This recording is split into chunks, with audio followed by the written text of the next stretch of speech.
Radio Rasil dan Rasil TV, masih di acara Dialog Kamis bersama Ustadz Husein Latas, Ustadz Heri Nurdi, dan Angkal Firman, dan juga ada Ustadz Hasan Sajali ikut memperhatikan.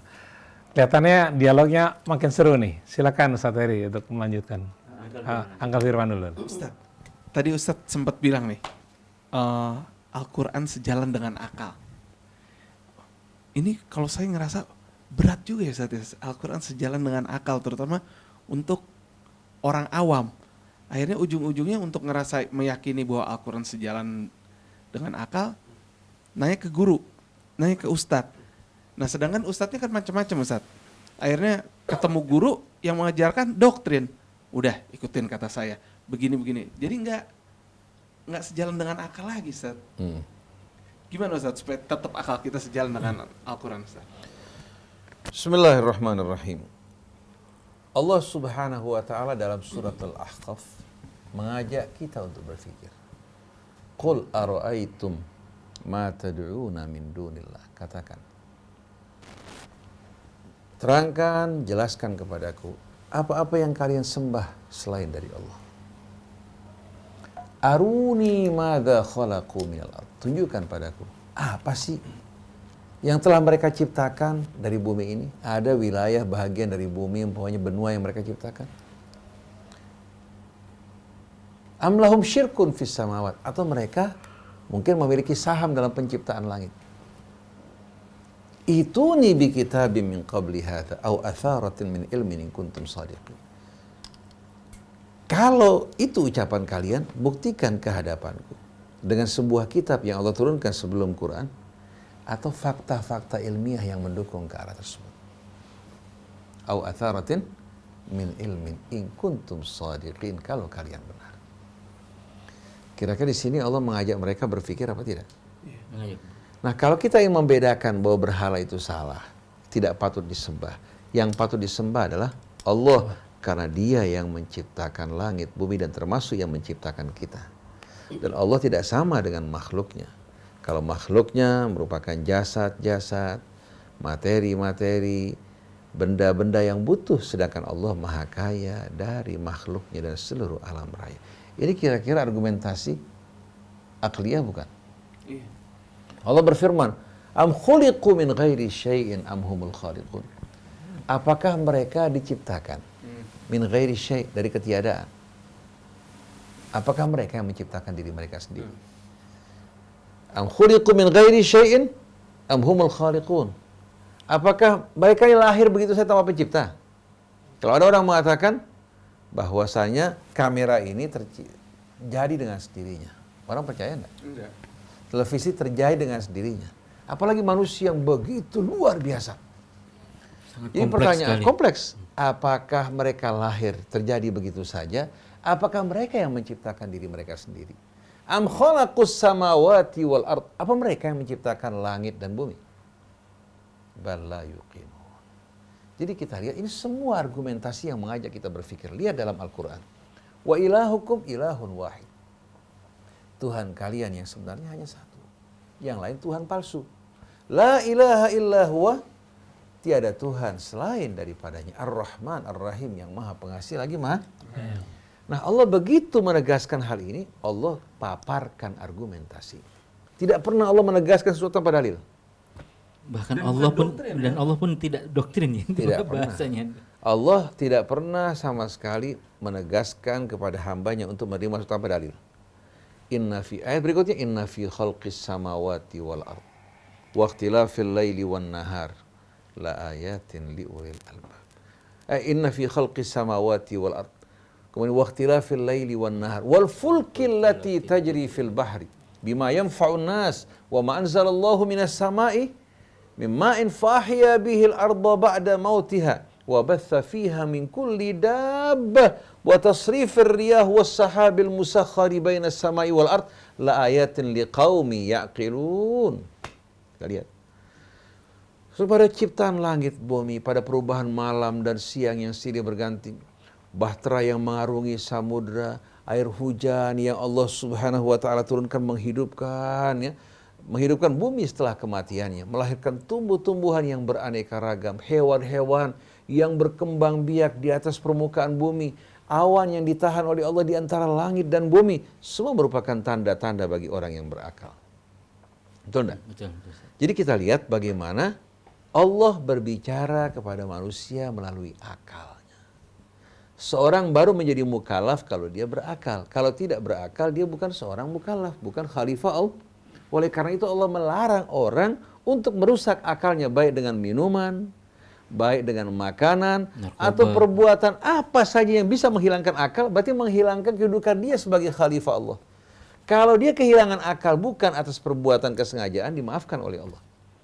Tapi kalau dia kehilangan akal karena narkoba, karena minuman, karena makanan, maka semua kejahatan yang dilakukan pada saat dia kehilangan akal menjadi tanggung jawab dia.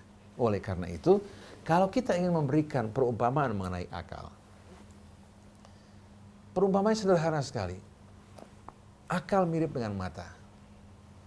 Mata, walaupun kedua bola mata kita sehat, kalau tidak terdapat cahaya, kita tidak akan dapat melihat. Melihat objek tidak ada. Tidak mungkin kita dapat membedakan objek di sekeliling kita kalau tidak ada cahaya. Walaupun mata kita sehat, begitu juga akal yang Allah anugerahkan bagi kita, yang menjadikan kita khalifahnya, yang menjadikan kita manusia mulia, yang membedakan kita dari hewan, tidak akan dapat menjangkau hal-hal yang gaib, yang jauh tanpa penerangan wahyu. Jadi Allah namakan wahyu itu nur. Allah namakan nur yang membantu untuk menerangi akal kita. Tanpa akal, kalau Allah turunkan Quran kepada hewan, ternak, binatang, paham gak kira-kira? Enggak paham, Ustaz. Nah, kita harus bedakan antara akal dan otak. Beda antara akal sama otak. Maka Allah mengatakan, afalam yasiru fil ardi fatakuna lahum qulubun yaqiluna biha au adanun yasma'una biha fa innaha la ta'mal absar walakin ta'mal qulubul lati fis sudur. Apa mereka tidak pesiar di muka bumi hingga mereka memiliki qulub, kalbu-kalbu yang mereka pergunakan untuk berakal. Qulubun yaqiluna biha au adanun yasma'una biha, atau telinga yang mereka gunakan untuk mendengar. Ketahuilah sesungguhnya yang buta ini bukan mata lahir, tapi kalbu-kalbu yang terdapat dalam dada. Oleh karena itu secara anatomi, akal tidak dihubungkan dengan otak di kepala, dihubungkan dengan apa? Hati. Dengan kalbu. Markazul masyair, sumber dari perasaan, kehendak pun di sana, kebijakan pun di sana, kebodohan pun. Walaupun otak merupakan prosesor bagi manusia yang memproses berbagai macam data, memori pun terdapat di sini, tapi pengambilan keputusan, nafsu juga berkuasa di sini. Kebijakan dan akal pun di sini. Ini hanya prosesor buat kita. Data terkumpul semua di sini. Jadi kalau kita perhatikan, akal ini merupakan anugerah Allah yang paling besar yang Allah berikan kepada kita, yang membuat jiwa menjadi terang, yang membuat jiwa ini betul-betul dapat membedakan mana Tuhan yang sebenarnya, mana Tuhan palsu. Nah, dengan bimbingan petunjuk wahyu, akal akan melihat sesuatu dengan jelas-jelasan. Tanpa bimbingan wahyu, akal sering diperdayakan oleh nafsu. Lahirlah yang namanya akal-akalan. Akal udah. Yeah. Ustaz, tapi fenomena sekarang ini, Ustaz, supply and demand-nya ketemu, Ustaz. Umatnya seneng disuapin, ustadznya seneng dipujiin. Enak banget itu kalau dua orang ketemu ini, Ustaz. Umatnya itu pertanyaannya cuman, boleh nggak, Ustaz? Dosa nggak, Ustaz? Bisa nggak, Ustaz? Bukan pertanyaannya. Pertanyaannya itu bukan kenapa, bagaimana, caranya, bukan. Tapi pertanyaannya, ya tidak, boleh tidak, dosa tidak. Dan kemudian ketika Ustadz ditanya begitu, Ustadz kan jawabnya gampang aja, ya boleh, dosa itu tidak. Karena Rasulullah pernah mention tentang cicak, maka Rasulullah tidak pernah menyebut tokek, maka tokek boleh diperdagangkan, cicak tidak boleh diperdagangkan. Begitu. Nah, itu problem. Karena itu saya sering sekali bertemu fenomena di lapangan, Ustadz. Saya selalu menyampaikan kepada seluruh dan seluas-luasnya sahabat dan para pendengar, Rasil itu tidak akan pernah mendoktrin. Rasil itu mengajak belajar dan sama-sama memperbaiki diri. Nah, ketika ada satu atau dua orang melakukan itu, ya mungkin itu kekurangan, kelalaian. Tapi yang paling penting itu letaknya ada di masyarakat umum karena jumlahnya yang paling banyak ini, Ustaz. Ustadz kan kalau tidak ada orang yang memuji, maka dia harus belajar. Makanya kita Dua-duanya sedang betul. menikmati Ustaz, sedang Makanya menikmati. alhamdulillah kita bersyukur kita selalu difitnah, diasah jadinya. Nah, biasa. Kita nggak dipanggil dengan panggilan-panggilan kebesaran, ya. Dan kita pun nggak senang tangan kita biasa dicium sama orang. Kita lebih suka berangkulan daripada kita mendengarkan pujian-pujian, karena pujian yang memabukkan terang-terangan. Tolong diingat itu ya, kita senang berangkulan, bukan dicium tangan. Ustaz, kembali lagi kepada fitnah itu tadi. Hadis yang 0,1 itu pun masih ada perbedaan lafaz. Ada redaksi yang menggunakan muta'amidan dan ada yang redaksi tidak menggunakan. Iya. Tapi bagi saya yang sangat hijau pemahamannya, saya mempelajari letaknya bukan pada pada kata yang tidak ada dalam dua redaksi itu, Ustaz. Letaknya pada kehati-hatian siapapun dalam mengutip atau meriwayatkan atas nama Rasulullah. Karena ancamannya adalah disiapkan satu tempat di api neraka gitu, Ustaz. Nah, lalu kemudian ketika contoh konkretnya Ustadz Husain, ketika Ustadz Husain tidak banyak menyebut, tidak banyak mengutip hadis dan riwayat, orang tuh mudah berbisik. Bisikannya itu mulai nih, Ustadz Husain itu bukan Syiah, Ustadz Husain itu ingkar sunnah. Gitu. Itu satu. Kedua, begitu kita mulai mengapproach begitu, padahal tujuan kita adalah membersihkan sumber ya Ustadz ya, supaya mata airnya itu bersih, yang ditampung keluar sampai ke hilirnya, hulunya bersih. Nah, lalu kemudian ada yang bilang, ini tuh maunya mengajak ke Quran, terus ini ciri-ciri kelompok Syiah itu tidak mau mengutip hadis, tidak mau merujuk hadis, tidak mau menggunakan riwayat itu. Nah, ketika kita berada pada posisi seperti ini, perasaan Ustadz Husain gimana? Bukan pribadi, Ustaz, bukan pribadi, tapi ini pelajaran saya buat bahagia sekali kalau dikatakan Qur'ani, walaupun saya punya sikap, ucapan masih jauh belum betul mendekati Al-Quran, apalagi sesuai dengan Quran. Tapi kalau dikatakan Qur'ani, hadiah besar buat saya. Alhamdulillah. Nah, sebagai contoh, Ustaz Hedi ya, kita melihat bagaimana sikap as-salafus saleh. Saya gunakan as-salaf. Salaf bukan sebagai tolok ukur yang pasti, tapi kita ingin kembali kepada salaf, mengikuti klaim-klaim yang dilakukan oleh orang-orang yang mengaku sebagai pengikut salaf. Siapa sebetulnya yang menjadi pengikut yang sebenarnya? Rasulullah SAW sepanjang kehidupannya membacakan Al-Quran, sampai orang itu dari seringnya Rasulullah membacakan berulang-ulang, mereka menghafal Quran yang dibaca oleh Nabi. Bukan sengaja menghafal. Rasulullah wanti-wanti untuk kita berpegang pada Al-Quran. Berpegang pada Quran. Kemudian kita lihat sahabat Nabi, seluruhnya betul-betul tenggelam bersama keindahan Al-Quran. Yang membuat Bilal ibnu Rabah beriman kepada Allah. Doktrin Al-Quran yang membuka hatinya. Al-Quran. Dia disiksa. Ya, dengan berbagai macam siksaan dia bertahan karena dia menemukan kebenaran yang sebelumnya tidak ditemukan. Bukan doktrin. Yasir sama Sumayyah menahan siksa yang begitu berat di hadapan Abu Jahal sampai dimasukkan besi ke dalam pantatnya. Disulah. Dia menolak untuk keluar dari kebenaran yang dicintai, Al-Quran yang dibacakan di tengah mereka. Bukan doktrin seorang yang bernama Muhammad, tapi ayat-ayat Allah yang dibacakan Nabi kita Muhammad sallallahu alaihi wasallam. Jadi bagaimana sahabat seluruhnya mengalami perubahan begitu ayat Allah dibacakan di tengah mereka. Nah, setelah Nabi kita wafat, yang meninggalkan pesan untuk berpegang pada Al-Quran, dan beliau dengan tegas mengatakan, la taktubu anni ghairal Quran, jangan tulis dari aku selain Quran. Faman katabahu falyamhu, yang menulisnya silahkan menghapuskannya. Lihat dalam Sahih Muslim, di muqaddimah hadisnya dia bahas masalah ini. Larangan dari Nabi. Kalau ada larangan kira-kira yang mengerjakan bagaimana? Bandel. Lalu mereka mengatakan ada hadis yang membolehkan untuk menulis hadis yang diriwayatkan oleh Abdullah bin Amr bin As. Datang pada Rasul mengatakan, ya Rasulullah, orang melarang untuk menulis hadis. Rasul mengatakan, tulis dari aku tanpa ada halangan. Itu riwayat dari Abdullah bin Amr bin As. Kita tahu bahwa Abdullah bin Amr bin As ini seorang yang Masya Allah. Tapi dia punya hubungan dekat dengan kalangan apa? Dengan kalangan ahbarul Yahud. Oleh karena itu Ibnu Hajar Al-Asqalani berhati-hati meriwayatkan hadis dari Abdullah bin Amr bin As karena punya hubungan dekat dengan kalangan ahbariyin, Yahud. Nah kemudian kalau seandainya benar, kira-kira ada nggak tulisan Abdullah bin Amr bin As saat ini? Kita bicara fakta. Itu kan ucapan dari Abdullah bin Amr yang katanya menulis hadis. Ada nggak sekarang kita jumpai bukunya tulisannya? Tidak ada. Nggak ada. Kira-kira Bukhari pernah nggak menjumpai itu buku? Tidak pernah menjumpai sama sekali. Jadi kalau seandainya ada, pasti akan tercetak muncul di tengah-tengah kita. Mereka mengatakan dulu ketika Mongol datang menyerang Baghdad, itu dibakar buku, semua itu kebohongan. Yang jelas hadis yang melarang begitu jelas dan sesuai dengan praktek amal para sahabat.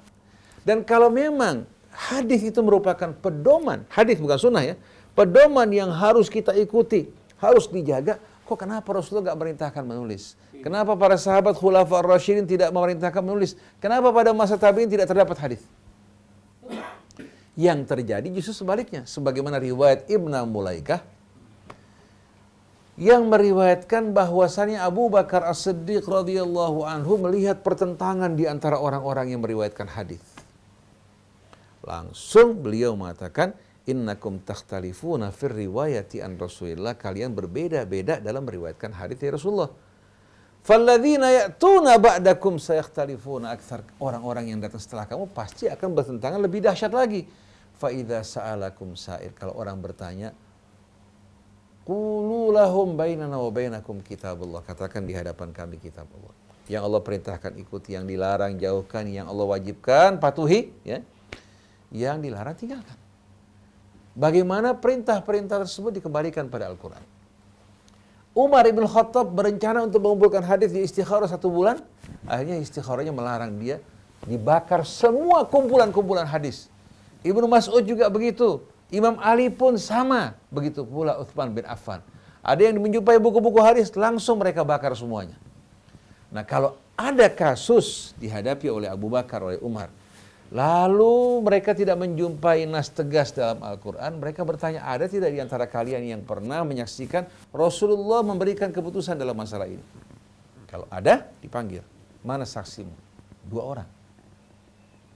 Kalau tidak membawa saksi, Sayyidina Umar langsung cambuk diri. Tapi catatan itu kan penting juga Ustaz buat sebagai dokumentasi. Kita pahami masalah ini. Jadi kita harus bedakan antara hadis dan sunnah. Kalau hadis riwayat itu kita lihat kebohongan bisa masuk ke dalamnya. Apalagi mereka berupaya mengubah Al-Quran, mereka tidak berhasil, maka mereka sengaja bermain dalam riwayat.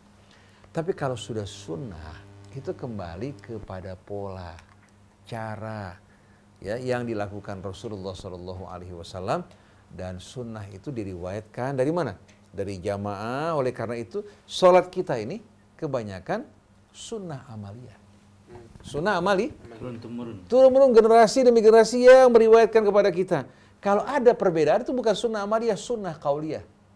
Contohnya, Nabi menggerakkan tangannya begini, itu sunnah qauliyah. Oleh karena itu berkembang baru pada masa Albani dihidupkan kembali. Dulu orang tidak ada yang begitu sama sekali. Jadi yang prinsip yang pokok dalam syariat sholat tidak berbeda sama sekali. Syafi'i, Maliki, Hambali nggak berbeda. Itu sunnah amaliyah yang diriwayatkan dari generasi kepada generasi yang lain.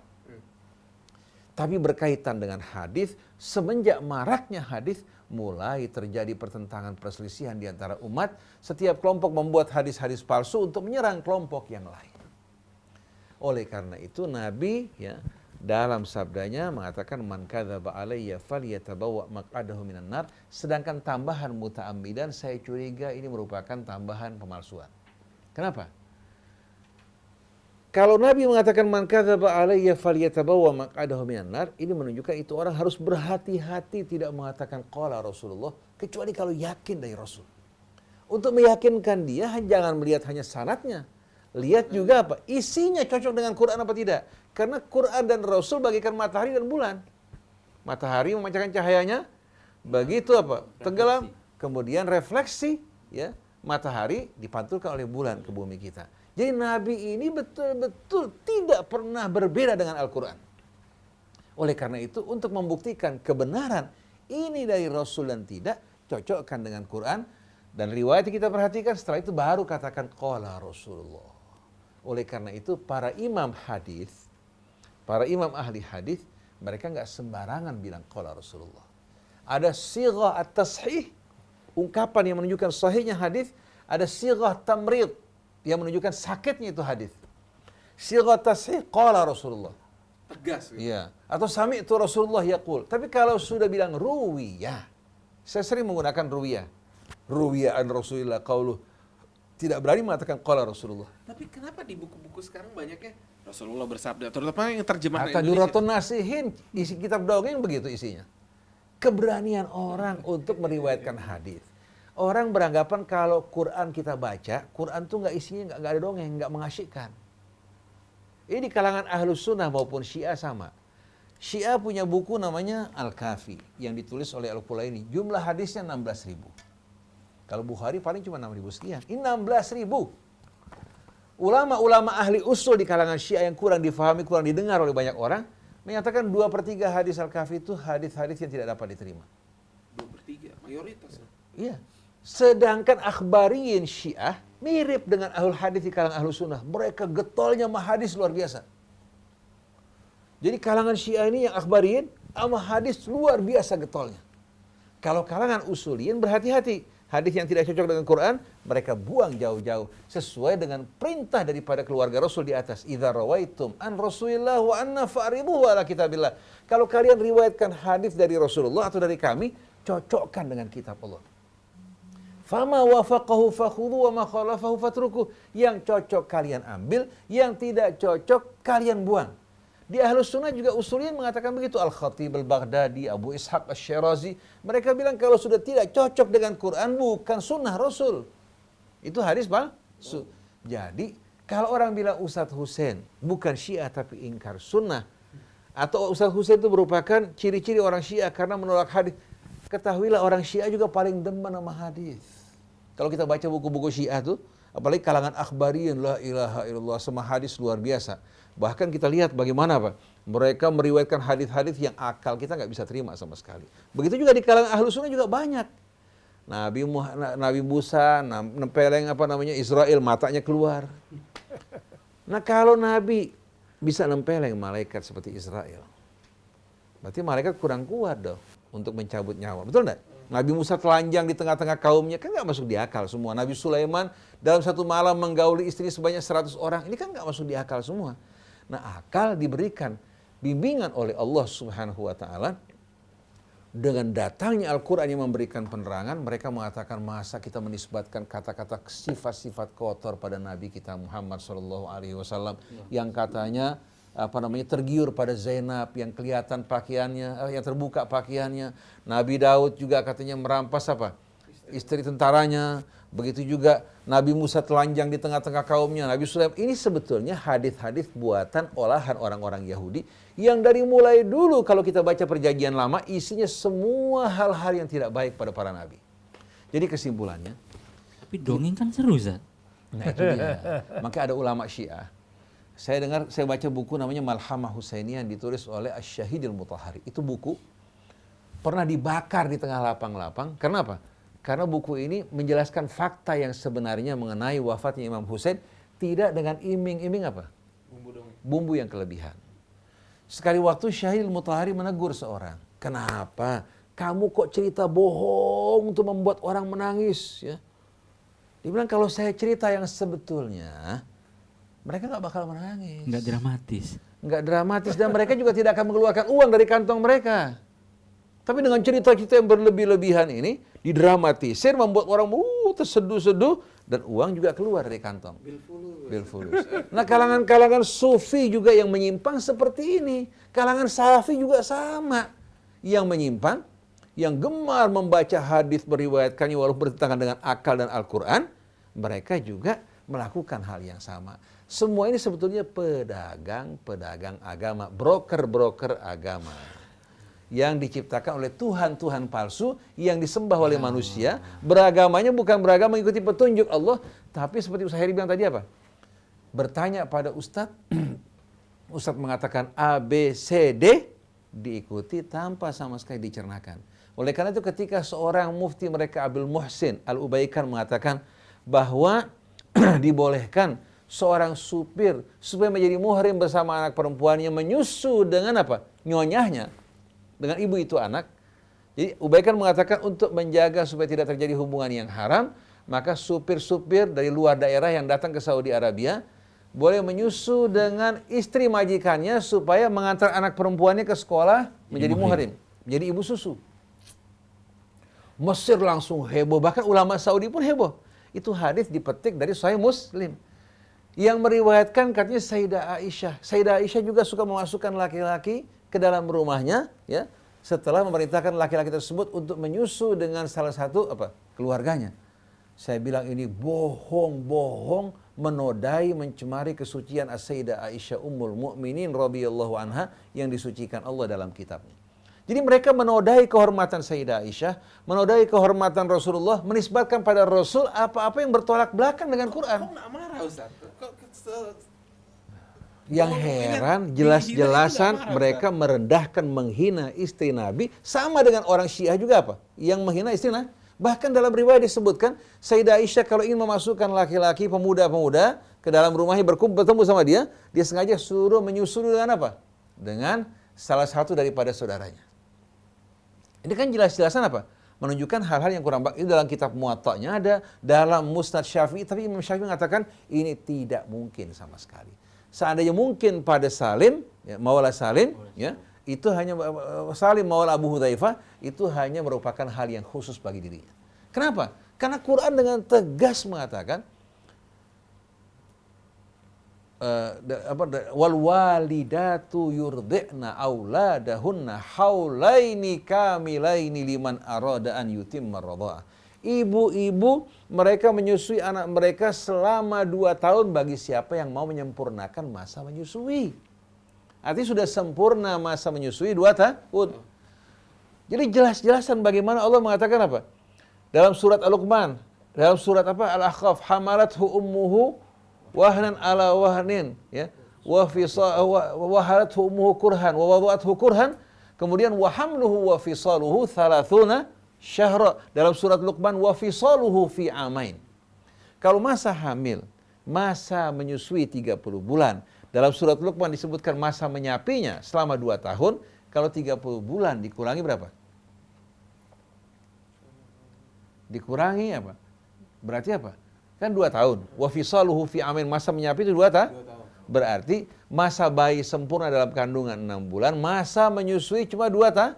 Berulang kali. Nah sekarang kalau masa menyusui selama 2 tahun, wa fisaluhu fi amain.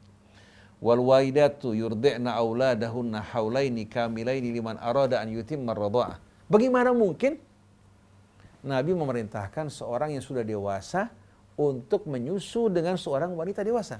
Di mana kisahnya dikatakan, istri Abu Hudzaifah bertanya pada Rasulullah, ya Rasulullah, sekarang kalau Salim masuk berjumpa dengan saya, Abu Hudzaifah perasaannya mulai kelihatan cemburu. Dulu masih kecil, sekarang sudah dewasa. Lalu Rasulullah bilang, kalau gitu kamu susui dia. Padahal dia bukan lagi punya anak. Berarti kan gak punya susu kan? Ya. Susui dia. Ya Rasulullah, dia sudah berjenggot, berkumis. Saya tahu dia sudah berjenggot. Susui dia, Abu Hudzaifah akan hilang cemburunya. Akhirnya Sahla ini istri Abu Hudzaifah langsung pulang menyusui Salim yang sudah dewasa, sudah jenggotan. Setelah itu Abu Hudzaifah tidak cemburu lagi. Anda mau tanya, kira-kira kalau buat kita ini, yang terjadi itu menambah cemburu kita nggak? Malah menambah. Menambah kan? Nambah cemburu plus golok kayaknya. Nah, ya. Jadi bagaimana mungkin? Padahal dalam hadis Sahih Muslim disebutkan, innamar radha'a minal maja'ah. Masa menyusui itu pada saat si anak butuh makan dari susu tersebut, bukan dewasa. Tapi hadis ini diterima, difatwakan, begitu ditolak, kamu ingkar sunnah. Kamu ingkar sunnah? Nah, di sini menempatkan sunnah yang tidak pada tempatnya. Ini sunnah Rasul apa sunnah syaitan? Jadi ya, syaitan. Jadi dalam hal ini yang Ustaz Heri tadi katakan, bahwasannya kita dalam memahami agama, Allah berikan kita akal sebagai dasar-dasar untuk membedakan mana yang benar, mana yang salah. Untuk menyempurnakan akal kita, Allah terangi dengan wahyu. Lalu Nabi merintahkan kita jangan bergeser dari wahyu. Dan sunnah Rasul tidak akan mungkin bertentangan dengan wahyu. Oleh karena itu, siapa sebenarnya yang mengikuti sunnah, yang berpegang pada Quran, yang menerima dari Rasul, sunnah-sunnah yang sesuai dengan Quran, apa mereka yang asal menerima hadis dari kalangan Syiah maupun di kalangan apa? Sunnah. Nah, Syiah ini yang gemar-gemar riwayat namanya akhbariin, di kalangan ahlus sunnah namanya ahlul hadis, bukan ahlus sunnah. Jadi kalau kalangan Wahabi takfiri sebetulnya bukan ahlus sunnah, mereka ahlul hadis.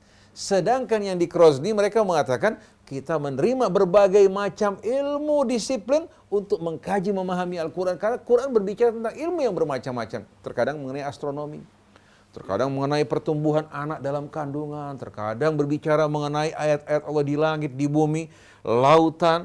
Mengajak kita berpikir dengan ilmu kita menyaksikan kebesaran keagungan Allah. Tapi kalau Quran hanya boleh ditafsirkan dengan hadis dan hadis pun harus tunduk pada pemahaman salaf, akhirnya kita masukkan samudra yang besar ke dalam botol yang kecil. Kan mereka mengatakan kita wajib kembali kepada Quran sunnah. Tapi yang memahami Quran sunnah sebaik-baiknya adalah salaf. Maka kita wajib memahami Quran sunnah sesuai dengan pemahaman salaf. Ini sama aja kita masukkan air laut ke dalam botol. Nah, salaf dulu mengambil dari Quran seperlunya untuk masa mereka. Sekarang kita ambil dari Al-Quran yang merupakan lautan yang tak pernah kering, cahaya yang terang benderang yang tidak pernah berselimutkan kegelapan. Nah, kalau salaf, saya mau tanya coba, yang perang setelah Rasulullah wafat siapa? Yang saling menumpahkan darah siapa? Masa-masa Khulafaur Rasyidin, darah mengalir, bahkan cucu Nabi kita juga apa? Menjadi korban bersama keluarganya, sahabat Nabi di Madinah yang dibunuh, wanita-wanita yang diperkosa. Ini terjadi pada masa yang begitu dekat dari Rasul. Bahkan mereka lebih dulu daripada Imam Bukhari, lebih dulu daripada Imam Malik. Ini kejadian. Yang melempari Ka'bah dengan minjanik hingga terbakar siapa? Salaf. Betul nggak? Jadi salaf itu merupakan satu hilah untuk memalingkan orang dari Al-Quran. Ini bagian dari tipu daya syaitan. Nah, kalau Abu Bakar, Umar, Uthman, Ali, semuanya mengajak kepada Al-Quran. Keluarga Nabi semua mengajak pada Al-Quran. Maka saya sering katakan pada sebahagian kalangan Syiah, saya tidak akan terima riwayat hadis yang bertentangan dengan Quran dan akal sehat. Baik dari kalian maupun dari kalangan Ahlus Sunnah. Dan saya tidak diperintahkan untuk berpegang pada apa yang kalian serukan. Tapi Allah perintahkan kita untuk berpegang pada tali Allah, yaitu Islam, Al-Quran. Dan saya ingin hidup sebagai muslim, dibangkitkan sebagai muslim, dikumpulkan sebagai kaum muslimin.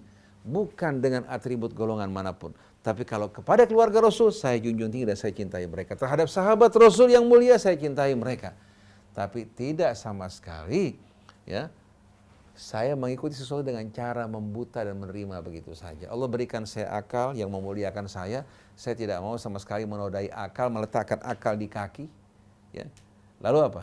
Menjadi seorang yang bertaklid secara membuta. Di hari kemudian nanti suatu Allah bertanya, ya Allah, saya ikut sama Syekh Fulan, saya ikut sama Kiai Fulan, atau ikut sama Habib Fulan. Lalu Allah bertanya, memangnya mereka saya jadikan sebagai apa? Rambu-rambu perjalanan. Mana buktinya? Jadi yang saya tadi sampaikan betul. Makanya saya dulu pernah mendengar satu ceramah disampaikan oleh seorang kiai yang memerintahkan muridnya untuk ikut pada kiai, jangan membantah. Dia mengatakan apa?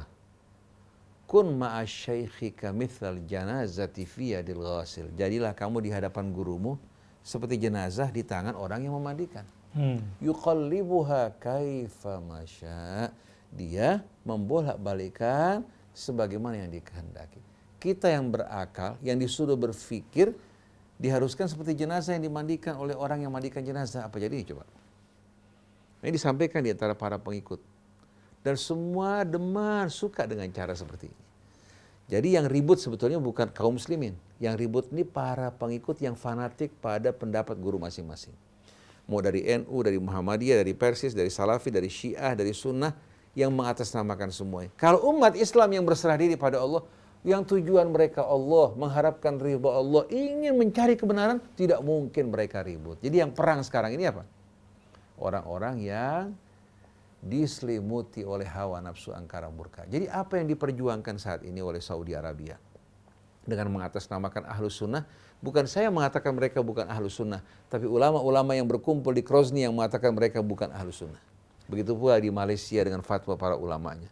Dan tidak lama lagi kita akan menyaksikan bagaimana dunia Islam insya Allah akan bersatu, akan kembali kepada Islam, dan akan membersihkan berbagai macam penyimpangan dan takwil-takwil dari orang-orang yang bodoh, yang sekarang teriak-teriak, yang suaranya mengguntur dengan gampang mengkafirkan orang.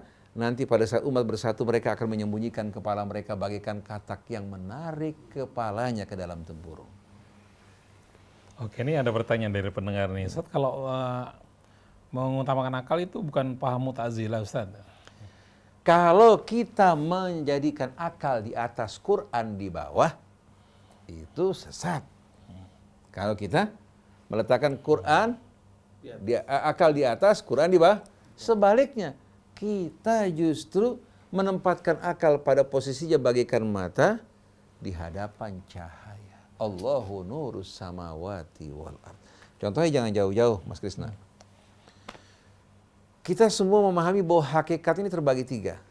Tidak lebih daripada 3. Hakikat terbagi 3. Ada yang dikatakan sebagai hal yang wajib adanya.